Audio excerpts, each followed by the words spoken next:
സുധേട്ടാ പുറകിന്ന് വിളിച്ചു. അധികം സ്പീഡിൽ പോണ്ട കേട്ടോ, ഒന്ന് സൂക്ഷിക്കുന്നത് നല്ലതാ. അത് ശരി, അന്ധവിശ്വാസം പഠിപ്പിക്കേണ്ടെന്ന് അവനെ ഗുണദോഷിക്കാൻ പറഞ്ഞിട്ടിപ്പോ വിശ്വാസം ഉണ്ടായിട്ടല്ല, എന്നാലും കേട്ടപ്പോ ചെറിയൊരു ടെൻഷൻ. അപ്പൊ ഞാൻ തട്ടിപ്പോകുന്ന പക്ഷിശാസ്ത്രക്കാരൻ പറഞ്ഞിരുന്നെങ്കിലോ? വേണ്ടാത്തൊന്നും പറയണ്ട കേട്ടോ. പുറമെ എത്ര ധൈര്യം കാണിച്ചാലും പെണ്ണ് പെണ്ണ് തന്നെ അല്ലേ? എന്റെ താലിയുടെ കാര്യാണേ. അത് വേണമെങ്കിൽ നമുക്ക് ലോക്കറിൽ വെക്കാം. പോണ വഴിക്ക് നമ്മുടെ ഇഷ്ടയക്കളത്ത് കയറി കോയാക്കുട്ടിയോട് ഞാൻ വരാൻ അല്പം വൈകുമെന്ന് പറഞ്ഞേര്. പിറകലോട് വന്നാൽ ഇങ്ങോട്ടൊന്ന് വിളിക്കാൻ പറ. ശരി. നമ്മുടെ പൂജാരി തട തുറന്നോ? എന്റെ ചോ നിക്ക് നിക്ക് നിക്ക്. കാക്ക ഓടിക്കാൻ 5 കല്ലെടുക്കാൻ പറഞ്ഞിട്ട് എങ്ങോട്ടാ ഓടുന്നത്? കല്ല് പെറുക്കാൻ കാശിക്കോ? ഉമ്മർത്ത് ഇഷ്ടം പോലെ കിടപ്പുണ്ടല്ലോ. ഇനി ഇവിടുന്ന് പെറുക്കിയിട്ട് വേണം തെക്കോട്ട് തിരിഞ്ഞ് കുനിഞ്ഞു നിൽക്കണത്. ശകലം കണ്ടൊന്നും പറഞ്ഞ് അവൻ എന്റെ മെക്കിട്ട് കയറാൻ. അല്ലെങ്കിൽ നിങ്ങൾ വേണ്ടാത്ത സ്ഥലത്താ കുനിയുന്നെ. ഇനി ഇങ്ങനെ അലക്കാനും തേക്കാനും നിന്നോട് പറയണ്ട കേട്ടോ. പിന്നെ ഞാൻ ആരോടാ പറയാ? എവിടുന്നെങ്കിലും ഒരു പെണ്ണിനെ കൊണ്ടുവരാൻ എത്ര നാളെ പറയണു? പെണ്ണ് കാണാൻ പോവാഞ്ഞിട്ടാണോ? ഒരെണ്ണം ഒത്തു വരണ്ടേ? എങ്ങനെ ഒത്തുവരിക?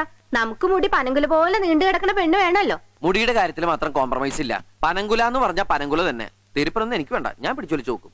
എന്നാ പിന്നെ വല്ല കള്ളിയങ്കാട്ട് നീലിയെ കെട്ടണായിരിക്കും നല്ലത്. അതിന് കള്ളിയങ്കാട്ട് നീലി പെങ്ങളായി പോയില്ലേ? ഒന്ന് പോടാ അവിടുന്ന്. പെണ്ണായാൽ കണ്ണ് അങ്ങനെ ഇരിക്കണം, കഴുത്ത് ഇങ്ങനെ ഇരിക്കണം, ഉള്ളം കാലുള്ളിലേക്ക് വളഞ്ഞിരിക്കണം, തിരിഞ്ഞു നടക്കുമ്പോ പിന്നാമ്പുറം ഇങ്ങനെ ഇളകണോന്നൊക്കെ പറഞ്ഞ എന്റെ സതു നിനക്ക് ആയുഷ്കാലം പെണ്ണ് കിട്ടില്ല കേട്ടോ. ഇങ്ങനെ പെടച്ചിട്ട് കാര്യമില്ല പെങ്ങളെ, എല്ലാത്തിനും സമയമുണ്ട്. കാച്ചിലും ചേമ്പും നടാൻ എന്തിനാ മകരവും കുമ്പൊക്കെ കാത്തിരിക്കണേ? സമയമാകുമ്പോ എന്റെ പെണ്ണെ ഞാൻ തന്നെ കണ്ടുപിടിക്കുന്ന പണിക്കര് പറഞ്ഞേക്കാം. ഒരു പണിക്കര് എങ്ങാണ്ട് ദേ പാവാ, പണിക്കരൊന്നും പറയാൻ നിക്കണ്ട. അങ്ങേര് പറഞ്ഞ പോലെയൊക്കെ നടന്നില്ലേ? എന്ത് നടന്നു? എനിക്ക് സർക്കാർ ജോലി കിട്ടിയില്ലേ? അളിയൻ കടല് കടന്നു പോകുന്നു പറഞ്ഞിട്ട് പോയില്ലേ? ചേച്ചി സ്വന്തം വീട് പണിയോന്ന് പറഞ്ഞിട്ട് പണിതില്ലേ? അതിന് പണി പൂർത്തിയായില്ലല്ലോ. ആർക്കവരെ എത്തിയോ? ഓ, ഇതൊക്കെ പണിക്കര് പറഞ്ഞൊന്ന് നീ പറയണ അല്ലാണ്ട് ഞങ്ങൾ ആരും കേട്ടിട്ടില്ലല്ലോ. കേക്കണ്ട, ആരും വിശ്വസിക്കാൻ വേണ്ട. പക്ഷെ എനിക്ക് വിശ്വാസാ. ചേച്ചി ചോറെടുത്തേക്ക്. ഇങ്ങനെ ചോറും തന്ന് സമയമാട്ടെ എന്ന് പറഞ്ഞ് നടന്നോ? ഒടുക്കാൻ കണിയാര് ബസ് കാത്തു നിന്ന പോലെയോ? ബസ് വരുമ്പോ മുഹൂർത്തം തെറ്റും, മുഹൂർത്തം ആവുമ്പോഴേക്കോ ബസ് ഇട്ടുണ്ടാവില്ലേനു.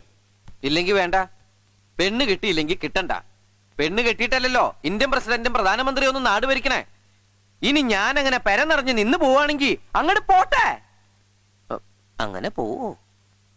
എന്താ സദാനന്ദ, സാമൂദ്രിക ലക്ഷണവും ജാതക പൊരുത്തവും മൊത്തം ഒരു പെണ്ണിനെ നിനക്ക് കിട്ടില്ലാന്നുണ്ടോ? ഓ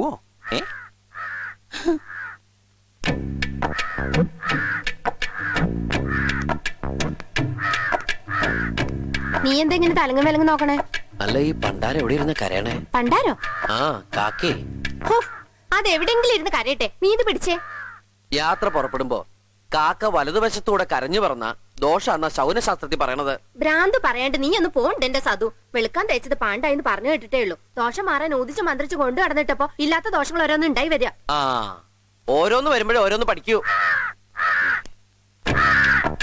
ഈശ്വര, ബലിക്കാക്ക തന്നെയാണല്ലോ. എറിഞ്ഞിട്ടില്ല.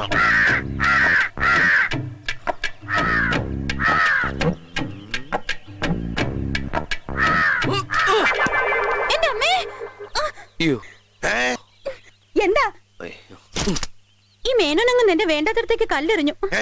ഞാനോ? എന്താ കൊച്ചമണി നീ പറയണേ? വേണ്ട വേണ്ട, അറിയാപ്പിള്ള കളിക്കണ്ട. ഞാനൊന്നങ്ങോട്ട് മാറിയപ്പോഴത്തേക്കും തനി സ്വഭാവം പുറത്തെടുത്തു അല്ലേ? എന്റെ കല്യാണി, ഞാൻ മനസ്സാ വാച. എന്താ അങ്ങോട്ട് ചോദിക്കേ. എന്താ എനിക്കൊന്നും അറിയില്ല. അറിയില്ല പോലും. ഒരു പൂച്ച സന്യാസി കാക്ക എറിയാന്നുള്ള നാട്യത്തില് കല്ലെടുത്ത് കൊച്ചമ്മയുടെ വേണ്ടാത്ത തെരഞ്ഞു കൊടുത്തിരിക്കുന്നു കാമദേവൻ. അയ്യോ, കൊച്ചമ്മയുടെ വേണ്ടാത്ത സ്ഥലം ഏതാന്ന് എനിക്ക് ഇതുവരെ അറിയില്ല. നീ എന്തായി പറയണേ? എനിക്ക് അത്ര കുഞ്ഞില്ല, നിനക്ക് അറിഞ്ഞൂടെ? ദേവുട്ടി രമണി, അമ്മ പറഞ്ഞ സത്യ.